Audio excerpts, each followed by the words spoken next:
Hello everyone. तो आज है 10 जुलाई और आज मैं जा रहा हूँ दिल्ली को, और दिल्ली से मैं जाऊँगा पुणे को। तो मेरी रात को मेरी 9:30 से लेकर 3:30 लगभग मेरी बस है, जो कि है वोल्वो में, और मैं जाऊँगा गोकुलदा के साथ दिल्ली तक। फिर दिल्ली से वो मुझे ड्रॉप कर देगा कल, मतलब कि 11 के दिन पे लगभग 3 बजे वो मुझे ड्रॉप कर देगा। कहाँ पे? IGI टर्मिनल 3 दिल्ली पे। और फिर मैं वहाँ से जाऊँगा पुणे। और मेरा पुणे में क्या है, जैसा कि आपने टाइटल और थंबनेल में देख ही लिया होगा, मैं जा रहा हूँ AFMC अपना इंटरव्यू और अपना मेडिकल देने के लिए। AFMC क्या है? AFMC है आर्म्ड फोर्सेस मेडिकल कॉलेज, और मुझे एक मौका मिला है जिसकी मेरी रैंक है, उससे मैं शॉर्ट लिस्ट हुआ हूँ। और why not try give that examination. और मुझे बहुत मन है आर्मी में जाने का, और हमेशा ऐसे एक यूनिफॉर्म पहनने का, और आर्मी की तरफ को मेरा बहुत ज़्यादा बड़ा इंक्लिनेशन था हमेशा से ही। तो मैं सोच रहा हूँ कि why not give it a try and मेरा हो जाए आर्म्ड फोर्सेस मेडिकल कॉलेज में, और मैं एक आर्मी में एक डॉक्टर के पद पे रिक्रूट हो जाऊँ। मैं बस तैयारी कर रखी है इंटरव्यू वगैरह की और मेडिकल वगैरह की। मेडिकल में तो बस यही दिक्कत है मुझे, मेरे जो घुटने हैं ना, घुटने मेरे थोड़े से मिलते हैं ऐसे, और मेरे पैर फैले हैं, तो उसको कहते हैं नॉकनीस, तो वो मुझे हैं। एक मैं ओवरवेट भी हूँ, 5 से लगभग 10 किलो तक मैं ओवरवेट हूँ। तो मुझे इन दोनों चीज़ों का डर लग रहा है, लेकिन बाकी सब तो मैं ठीक हूँ। बस ये कुछ दिक्कतें हैं जो कि मेरे को फेस करनी पड़ सकती है, बाकी सब तो मेडिकल में ठीक हूँ। और इंटरव्यू अच्छा चले जाए तो बस वाह क्या बात हो जाएगी, मज़ा आ जाएगा। तो मैं व्लॉग करने की कोशिश करूँगा मैं AFMC के अंदर भी, जब मुझे टाइम मिलेगा वगैरह वगैरह। अभी क्या था कि वहाँ पे क्लीन शेव मांगते हैं, तो दाढ़ी काटने वाला हूँ अपनी, तो मैं ऐसा दिख रहा हूँ गाइस। क्या मैं अपना शक्ल दिखा दूँ? मैंने क्लीन शेव करा लिया है।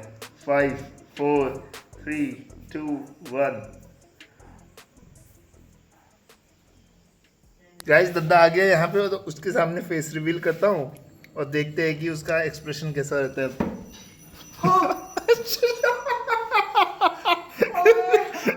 ये क्या है? ये क्या है? छिला हुआ अंडा।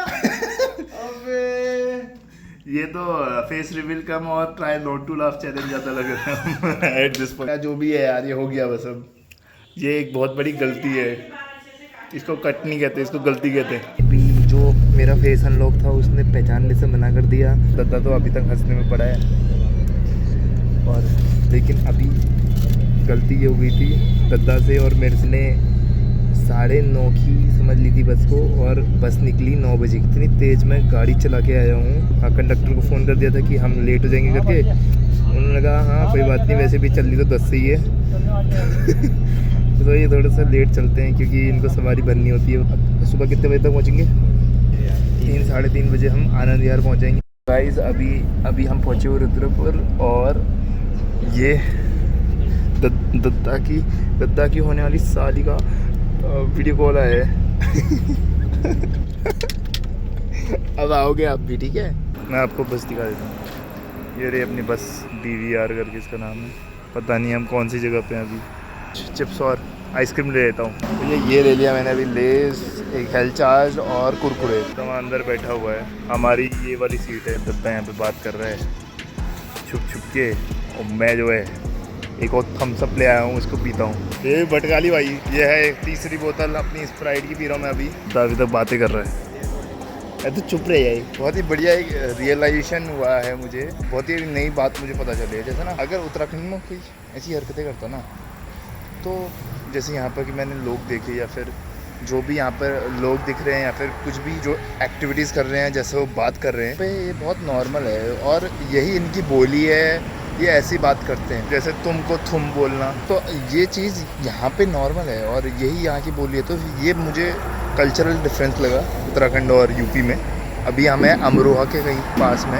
अगर हम ऐसा अज्यूम कर रहे हैं कि कोई गवार है, तो फिर वो असल में गवार नहीं है। तो बचपन से वही देखा है, वो वैसी सराउंडिंग है। अब हम जैसे हिंदी बोलते हैं, कोई बाहर का विदेशी आकर अगर हमको गवार बोले, हमारी एक्टिविटीज़ में टोंट करे, तो दिस इज़ कम्प्लीटली रॉन्ग। और ये मैंने आज सीखी, तो फिर वो बता रहा था। रात के बज रहे हैं अभी 3, और हम पहुंच चुके हैं आनंद विहार। ये हम आ चुके हैं दिल्ली में। दिल्ली में हमने अपने शुभ कदम रख दिए हैं। चुके हैं इस समय गुरुग्राम में। ये पुराना वाला है, और मैं तो सोचा था पता नहीं गुरुग्राम कैसा होगा। गुरुग्राम कुछ मुझे ऐसा दिखा। इतनी गंदगी है, इतने बड़े गड्ढे हैं रोड में, बहुत ही गंदी। ये देखो इस तरफ भी। तो ये मेरा फर्स्ट एक्सप्रेशन है। वहाँ पे तो डॉक्यूमेंट्री बननी चाहिए। आखिरी जगह आई थी कि खुशबू से पूरा ऑटो महक गया। अभी हम इसके पीछे जा रहे हैं देखने के लिए कैसे पौष इलाके में दद्दा रह रहे हैं इतने साल से। ये भी अपने आप में एक स्ट्रगल है रहना। गाइस हम पहुंच गए हैं, ये हो गया अपना ऑटो और ये रहा दद्दा का पीजी। अब अंदर से दिखाता हूँ कैसा दिखता है। तो दद्दा अपना रहता है यहाँ फर्स्ट फ्लोर पे, रूम नंबर 2। यहाँ पे पहुँच गए हैं दद्दा। ये तो तेरा वाला बिस्तर कौन सा है? तो वहाँ पर कौन सो रहा है? लगता है यही है। मोस्ट प्रोबेबली टॉयलेट होगा। और दद्दा का ये रहा कमरा। यहाँ पे अलमारी हो गई 2, 3 हो गए बिस्तर। ठीक है, एक अभी तीसरा जो बंदा है वो आया नहीं है। ये रहा गाइस, यहाँ पे लगा है AC। थोड़े से दिखाता हूँ पर्दे। बाहर का व्यू है ये। बज रहे 11:30। मैं अभी उठा और मैंने सबसे पहले खाना मांगा और दूसरे ने कहा कि ये ले खा ले। 2 पराठे आए, मतलब बच्चे इतने थे और चने की सब्जी है। तो ये बता देता हूँ, ये वाला दद्दा का बेड है जिसमें मैं सोया था। और ये दद्दा बताइए किसके बिस्तर पे सोया है। और वो अपने ऑफिस चले गए, वो तीसरा। हमको अभी थोड़ी देर में निकलना है क्योंकि 5 बजे की अपनी फ़्लाइट है और 3 बजे एनी हाउ मुझे एयरपोर्ट पे पहुंचना है, IGI टर्मिनल 3 पे मोस्ट प्रोबेबली। तो उससे पहले हमारा लंच आ चुका है, दद्दा ने हमारे ऑर्डर किया था। और ये क्या है? आलू दम बिरयानी। गाइस तो ये आ गई अपनी गाड़ी और अभी हम इस कैब में बैठ के जा रहे हैं एयरपोर्ट की ओर। ये वाला दद्दा का ऑफिस है। अच्छा, ये ऊंचे वाला। अभी मुझे पॉपजी भी दिख गए हैं, वो देखो पॉपजी आते हुए। पॉपजी। ये यहाँ पर एयरपोर्ट ऐसा दिखा दो।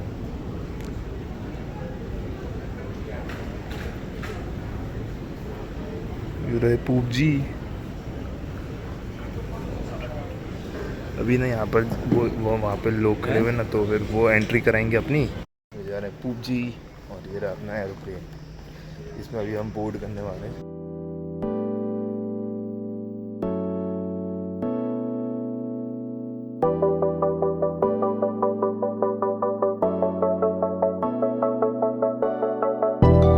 गाइस ये वाले बादल देखो, बहुत ही डरावने लग रहे।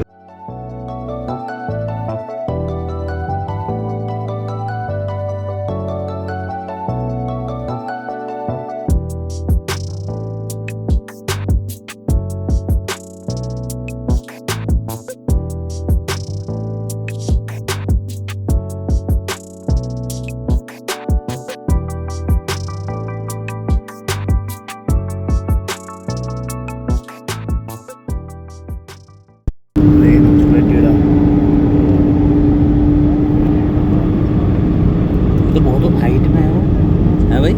क्या? वो मकान तो बहुत हाइट में है। प्लेन टेढ़ा हो गया है और ऐसा वैसा टेढ़ा नहीं, बहुत टेढ़ा हो गया है। वो देख। हाँ हाँ, अब हुआ सीधा।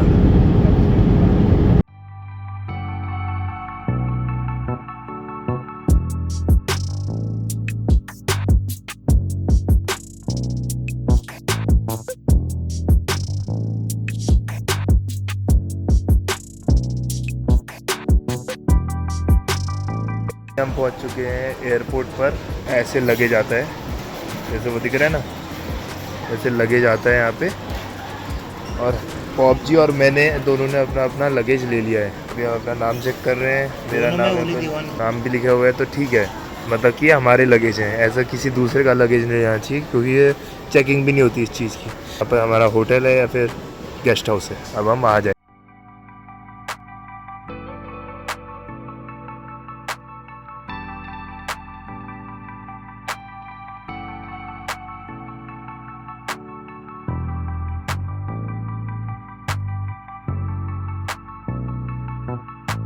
अभी हम पहुंच चुके हैं पॉपजी के गेस्ट हाउस में और मैं अभी आपको गेस्ट हाउस भी दिखाऊंगा।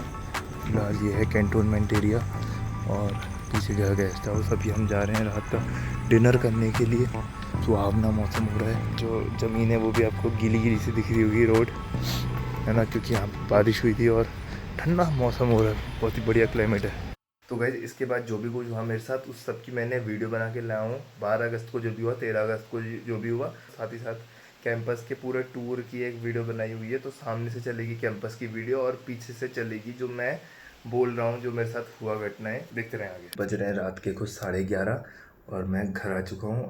आज है डे ट्यूसडे और 12 अगस्त है आज। जी ऑल नो ये AFMC की सीरीज चल रही। तो आज हुआ कुछ ऐसा कि मैं सुबह उठा और 7 बजे बुलाया था तो मैं पहुंचा 7:15 पे। कुछ नहीं हुआ, 7:30 तक भी हम खाली बैठे हुए थे, कोई ऐसे वो नहीं हुआ।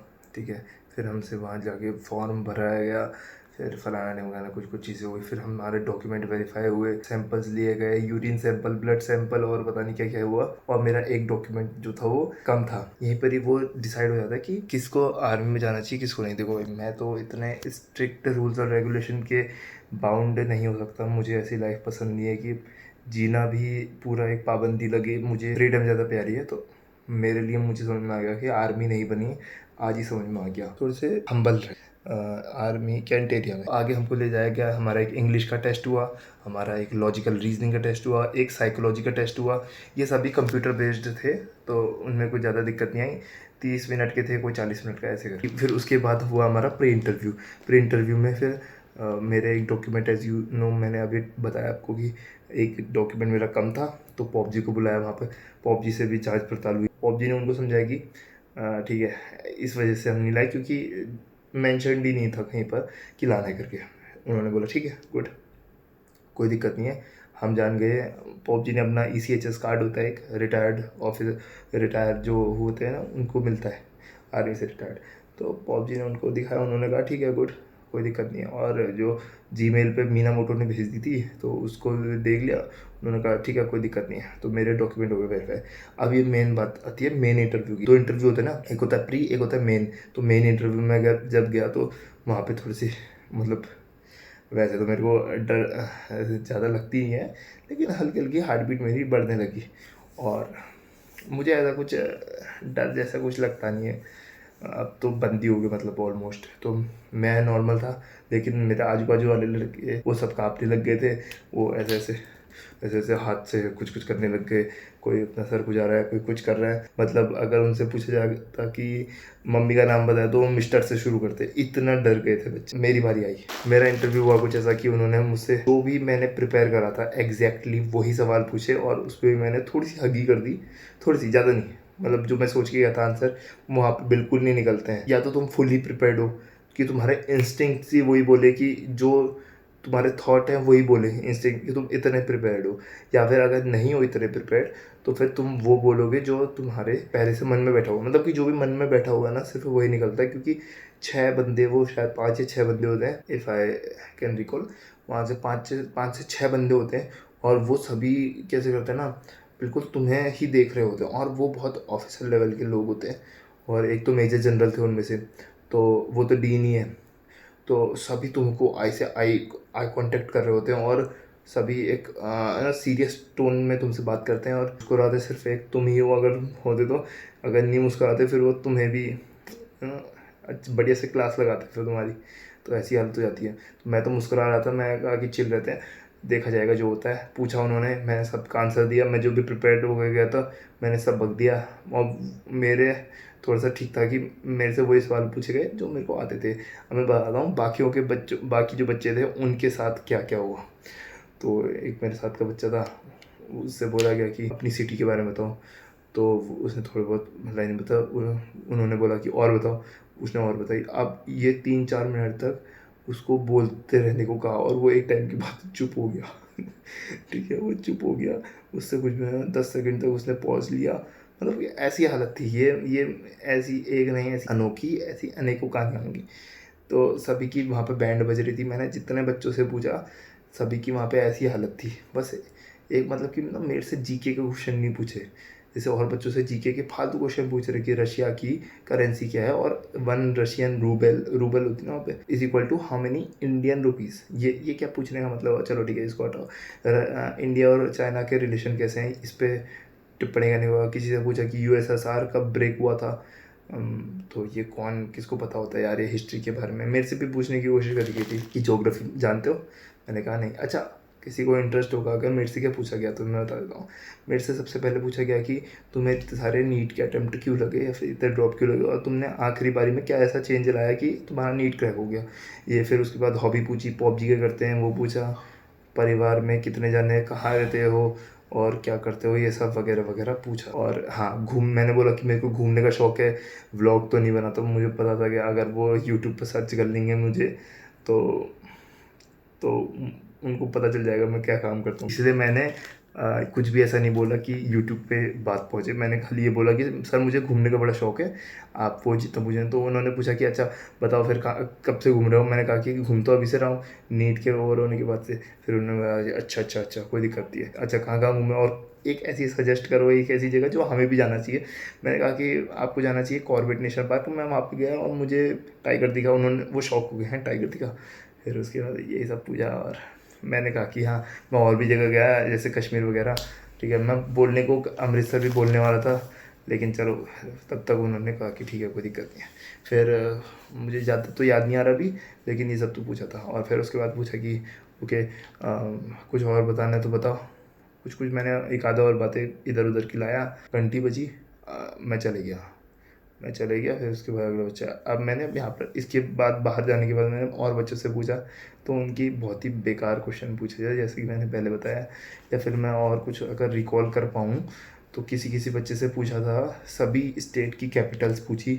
किसी से ये पूछा कि अच्छा जो यूएसए से इंपोर्ट होने वाला पेट्रोल है वो कितने दाम चल रहा है। कुछ ऐसे अंट संट क्वेश्चन पूछ रहे थे, जो कि एक नीट का बच्चा कभी भी प्रिपेयर होकर नहीं जाता, बल्कि कौन ही प्रिपेयर होगा ये सभी जीके के क्वेश्चन के लिए। जो कि मतलब थोड़ा सा ना वो ये है कि बुली कर दिया बच्चों को वहाँ पे। एक मेरे से बच्चा अच्छे से क्वेश्चन पूछे, बाकी सभी से 10 में से 8 क्वेश्चन तो जीके के पूछ रहे थे। मैंने कहा ठीक है भाई, मेरे से तो फिर भी अच्छे क्वेश्चन पूछे। नर्वसनेस थी, डेफिनेटली थी कि इंटरव्यू में क्या पूछा जाएगा, मैं क्या जवाब दूंगा, इस सब की नर्वसनेस थी। लेकिन वो बिल्कुल ही ना ऐसे नहीं थी कि मेरे को जिटर्स दे रही हो कि मेरे हाथ कांपने लग जाए या फिर एंग्जाइटी, कुछ नहीं थी ऐसी। मैं बिल्कुल अब देखा जाएगा, क्या ही कर लेंगे, इंसान ही तो हैं, खा थोड़ा ना जाएंगे। मैं इस एटीट्यूड में गया। मैं कहा पूछ लो जो पूछ रहे हैं। मेरी डेट ऑफ बर्थ 10 अप्रैल 2005 है, पूछ लो जो पूछना है। मैं तो ये कह दिया, if you know you know. मैंने ये तो बताया नहीं कि आज कौन कौन से मेडिकल हुए, तो मैं मेडिकल कौन से हुए ये बताता हूँ। तो मेडिकल हुए आज, एक दांत का चेकअप हुआ, आँख का हुआ, कान का हुआ, गले का हुआ, नाक का हुआ, ठीक है। यूरिन सैंपल, ब्लड सैंपल, वो सब तो बता दिए थे। फिर उसके बाद हुआ हमारा ईसीजी और एक्सरे। अच्छा एक्सरे के बारे में एक बढ़िया चीज़ बताता हूँ। एजुन मेरे कमर पे दर्द है, तो उन्होंने मेरी एक्सरे निकाली कमर की। मेरा कमर देखने के बाद कह रहे, मैं बाहर आया ना, एक्सरे अंदर होता है कमरे के अंदर, 2 कमरे होते हैं, एक में डॉक्टर बैठ रहता है, दूसरे में जो होता है अंदर जाके एक्सरे कराना होता है। लाइक दिस, सपोज यहाँ पे डॉक्टर बैठा हुआ है ना, और वो वहाँ पे अंदर एक्सरे मशीन होती है, उसमें लेटा हुआ था मैं। तो मैं वहाँ से आया और डॉक्टर की स्क्रीन में देखा, कुछ इस प्रकार ऐसे स्क्रीन लगी हुई थी ना, वहाँ पे देखा मैंने। तो वो कह रहे, दूसरे डॉक्टर से बात करके कह रहे इसको बता देंगे हम कि हमने क्या देखा। दूसरा कह रहा कि हो गया सर, जाने दो, खुद जान जाएगा। मैंने पूछने वाला था बस उनसे, वो तो वही है बस कि वो मतलब ना वही ऑफिसर जो होते हैं ना वहाँ पे, वो कोई सिविलियन जैसे वो नहीं होता, वो मेरे को हड़का देते उस समय, इसलिए मैंने कुछ नहीं बोला। लेकिन नहीं तो अगर कोई सिविल डॉक्टर होता मैं पक्का पूछता उससे कि क्या छुपा रहे हो मेरे से, ठीक है। तो इसलिए मैंने नहीं पूछा। और वैसे भी अगले दिन मतलब कल को, वेडनेसडे को 13 तारीख, कल को वो आने वाली मेरी रिपोर्ट आ जाएगी। मैं मेडिकली फिट या अनफिट डिक्लेयर हो जाऊँगा और मैं चुपचाप पलटी हो जाऊँगा। और फिर उसके बाद मैं एक और चीज़ बता देता हूँ, मेरी नॉक नीज़ है, तो मेरे जो पैर है ना वो ऐसे ना होकर हल्के से ऐसे टेढ़े हैं, ज़्यादा नहीं है, हल्के से बस। तो मैं तो वैसे भी मेडिकली अनफिट हूँ, मुझे पहले से पता है। और कुछ जब ऐसे इंसिडेंट्स हो जाते हैं, जैसे कि मेरी कमर टूटी हुई है या फिर मैं ओवरवेट हूँ, तो फिर भाई ऑलरेडी मैं बेफिक्र होकर मैं सारे काम कर रहा था कि मुझे फ़र्क। मैंने अपने स्कूल डेज़ में स्पोर्ट्स में पार्टिसिपेट किया था और उसके मैं सर्टिफिकेट नहीं लाया। मैं जीता भी था कुछ में प्राइज़, मैं बोल सकता था चाहता तो, और मेरी एक ना वो जो उनके सामने रैप होती है वो थोड़ी सी बढ़ जाती, लेकिन अफसोस मैं नहीं लाया। मैं आपसे कल मिलता हूँ, ये व्लॉग ऐसे कंटिन्यू रहेगा, आगे देखते रहिए। और कल को मैं जाऊँगा अच्छी अच्छी वीडियोस बना के लाऊंगा। कोशिश करूँगा कि मैं ना जहाँ जहाँ भी जाऊँ, जो भी मेडिकल मेरी जांच हो, मैं सभी की वीडियो बनाऊँ, अंदर से भी और बाहर से भी मैं सभी की वीडियो बना के लाऊँ, पूरे एफएमसी की। हेलो गाइस, तो आज है डे 2 और मेरे को बहुत ज़्यादा ज़ुकाम लग गया है, जो भी होता है। और आज होगा मेडिकल, बस सिर्फ और सिर्फ हमारा मेडिकल होने वाला है। और this is my outfit for the day. आज थोड़े से कैजुअल वे में बुलाया था तो फिर पहले ये पहन लिया। और ये रहा मेरा आईडी कार्ड ये रहा मेरा आईडी कार्ड। अच्छा, आज किस किस का टेस्ट होगा? आज होगा हमारा अल्ट्रासाउंड, फुल बॉडी चेकअप की कोई फिजियोलॉजिकल ट्रेट मेरे में गलत तो नहीं है, जैसे नॉक नीज वगैरह, ठीक है, और स्कोलियोसिस, ये सब चेक करा जाएगा। तीसरा मेरा दिखा देंगे कि मेरा बीएमआई कितना है, ठीक है, और एक आधा और चीज़ें होंगी।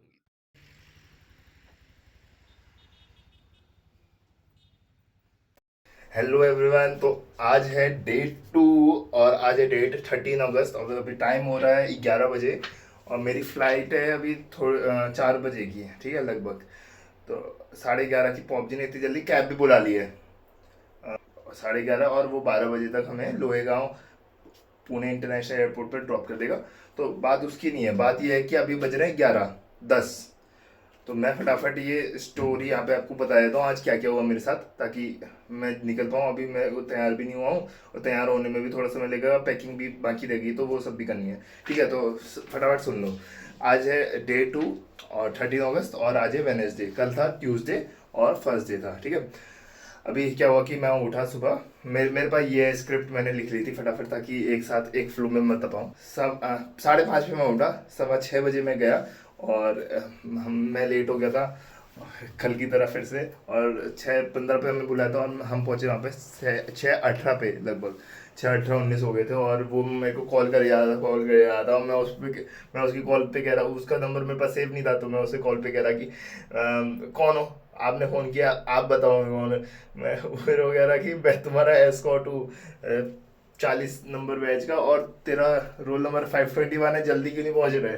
तो उन्होंने डांट दी, ठीक है, मजाक कर रहा हूँ, ऐसे डांटते नहीं हो, अच्छे रहते, बढ़िया एस्कॉर्ट, ठीक है। एस्कॉर्ट के लिए 1 लाख तो बनता है, देखो बहुत बढ़िया एस्कॉर्ट करते हैं वो, बहुत अच्छे से कंफर्टेबल फील कराते हैं, ठीक है, ऐसा कुछ नहीं हुआ, मजाक कर रही थी। 15-20 मिनट तक हमें बैठाए रखा, फिर उसके बाद हमें अंदर एक कमरे में ले गए अल्ट्रासोनोग्राफी करने के लिए, अल्ट्रासाउंड करने के लिए, ठीक है।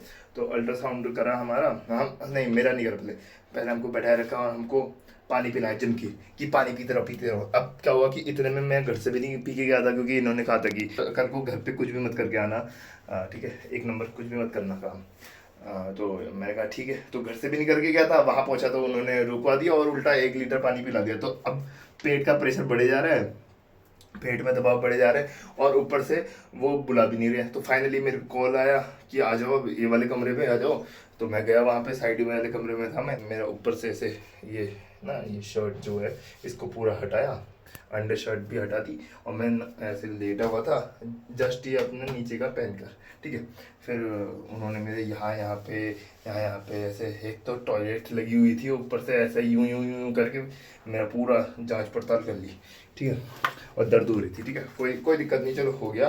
फिर उसके बाद फटाफट मैं टॉयलेट गया, फिर मैंने वेट करा, फिर उसके बाद सभी बच्चों का ये हो गया था। फिर हम वहाँ गए पैट करने के लिए फिर से। तो फिर आप सोच रहे होगा पैट तो कल हो गया था और वो डे 1 का टास्क होता है पैट, मतलब साइकोलॉजी असेसमेंट टेस्ट। तो ये क्या हुआ कि नेक्स्ट ईयर जो बच्चे आएंगे ना, उनके लिए हमने इन्होंने अभी से पेपर तैयार कर दिया है अगले साल वाले बच्चों के लिए, कि इस तरीके का पैटर्न होगा। कैसा पैटर्न होगा? 180 क्वेश्चन होंगे। मैं यहाँ पे वीडियो चला रहा हूँ, आप देख लो, ये वीडियो मैं रिकॉर्ड कर गया था, ठीक है। तो 180 क्वेश्चन होंगे, 180 OMR फिर बॉक्सेस होंगे, और OMR मतलब कि टिक मारना होगा बस। और तुम्हें 40 मिनट्स दिए जाएंगे और हर एक क्वेश्चन के लिए 10 सेकंड मिलेगा।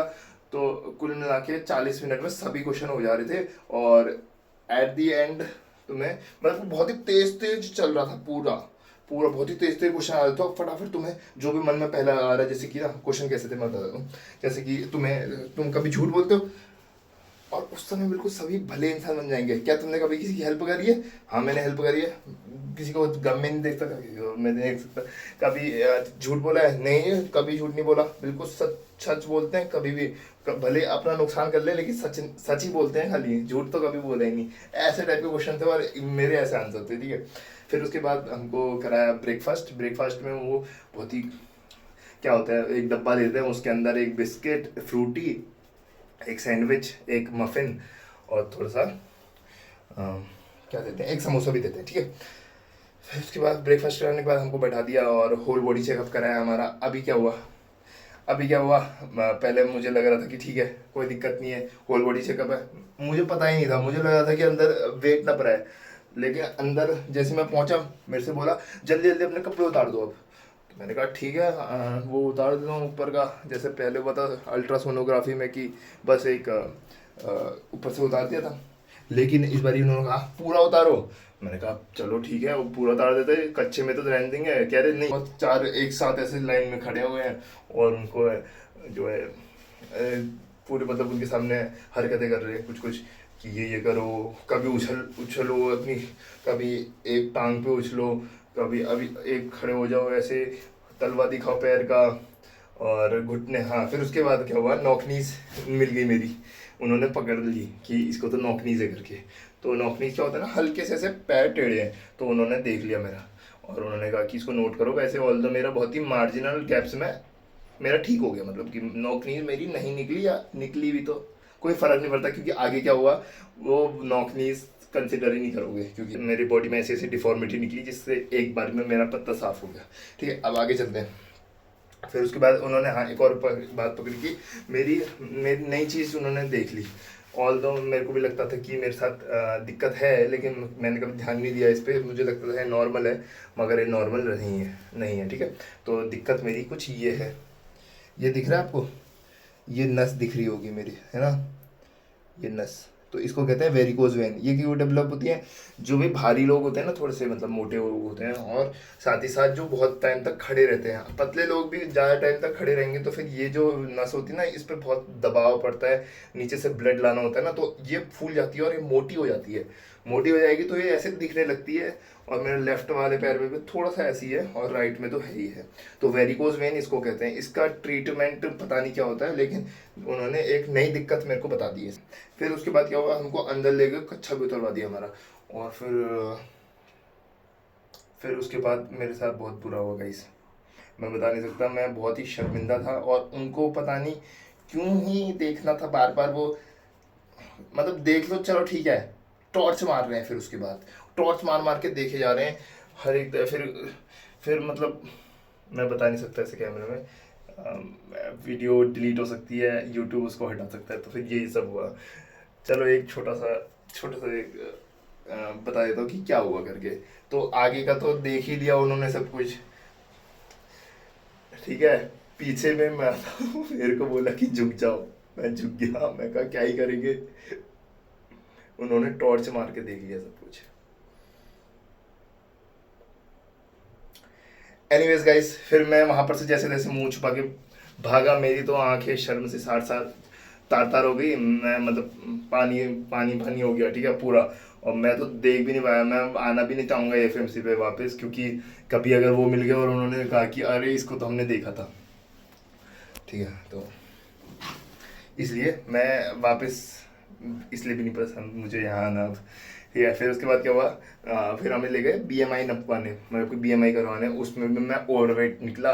मेरा हाइट के हिसाब से मेरा वज़न जो होना चाहिए था मैक्सिमम 70 किलो होना चाहिए था, और मेरा निकला 77 किलो, ठीक है। 70 होना चाहिए था, 77 निकला, तो मैं 7 किलो ओवरवेट निकला। उन्होंने कहा कि 40 दिन तक घटा सकते तो घटा लो, पर घटाने की कोई ज़रूरत नहीं, क्योंकि आगे मैं जो बताऊँगा वो। तो आगे चल के हमारी पूरी एक रिपोर्ट जो बनी थी वो एक कर्नल साहब को दी गई। वो कर्नल साहब ने देखी उस रिपोर्ट को और कहा कि इधर आइए, तेरे बस का नहीं है। उन्होंने कहा कि एक पैर पे ऐसे स्क्वाट करके दिखाओ। तो ऐसे मैं बैठा और मैं कहा ठीक है ये तो बढ़िया कर ले रहा है। फिर कहा कि अच्छा बेटा तुम्हारा मिलिट्री के लिए तुम फिट नहीं हो। मैंने कहा क्या क्या क्या क्या क्या ठीक है। उन्होंने कहा कि मिलिट्री के लिए फिट नहीं हो। क्यों नहीं हो? क्योंकि तुम जो छुपा रहे थे अभी तक वो तुम पकड़े गए हो। तुम्हारा एक्सरे में साफ साफ दिखा है कि तुम्हारी L2 बोन में फ्रैक्चर है पूरा, और L2 बोन चटकी हुई है बचपन में ही कभी, और वो रिपेयर भी हो गई है। अब तुम्हें कोई दिक्कत नहीं होती होगी। तुम सिविल में अच्छी नौकरी कर सकते हो, लेकिन तुम मिलिट्री के लिए फिट नहीं हो। उन्होंने ये साफ साफ कह दिया। मैंने कहा ठीक है, चलो यार, हो गया। अब फिर मेरे थोड़ा सा मतलब ऐसा तो लगा यार कि मतलब हो गया करके, ये तो गलत हो गया मेरे साथ। चलो कोई बात नहीं, अब हो गया तो हो गया। फिर उसके बाद चलो छोड़ देते यार, इतना कहकर कि फिट नहीं रहे तो जाने दो अब। नहीं, फिर उसके बाद उन्होंने 2 घंटे और बैठाए रखा और कहा कि मेडिकल बोर्ड होता है ना, कि वो बताता है कि एंड में बताता है। ऑल दो कर्नल साहब ने बता दिया था कि तो मेडिकली अनफिट हो, लेकिन ब्रिगेडियर साहब जो थे, जो अंदर वो सब चीज़ों में बोल रहे थे कि अनफिट है या फिर फिट है, तो ब्रिगेडियर साहब जो थे उन्होंने बोला एंड में कि हाँ तुम अनफिट हो और यहाँ पे अब मत दिखना। फिर उसके बाद मैंने वो हमारा जो एस्कॉर्ट वाला था उसने बोला कि चलो फिर अनफिट हो, अब चलो। फिर हम बाहर गए, वहाँ पे भी हमको थोड़ी देर वेट करवाया, और जो लेफ्टिनेंट कर्नल साहब थे सचिन सर, जब हाँ उन्होंने हमको सांत्वना देने की कोशिश करी कि कोई बात नहीं, चलता है, आर्मी में नहीं जा पाओगे तो क्या हो जाएगा, डॉक्टर बन जाओगे, ठीक ही है डॉक्टर बनना भी। आर्मी में सबके लिए आर्मी नहीं बनी, फिट लोग चाहिए यहाँ पे, ठीक है। तो ठीक है, कोई दिक्कत नहीं है, मज़े करना, बाहर ज़्यादा मज़े होते हैं, आर्मी में तो डिसिप्लिन से रहना पड़ता है। उन्होंने ऐसे ऐसी बातें कही। फिर हमने कहा कि ठीक है कोई दिक्कत नहीं। फिर हम चले गए बाहर, और यहीं पर ये आज का समाप्त हुआ इसी प्रकार। और अभी मैं हो सकता है मैं आपको फ्लाइट की वीडियो थोड़ी बहुत दिखा दूँ और घर पहुँचने तक की, ठीक है। तो बने रहिएगा, आगे भी वीडियो कंटिन्यू रहेगी।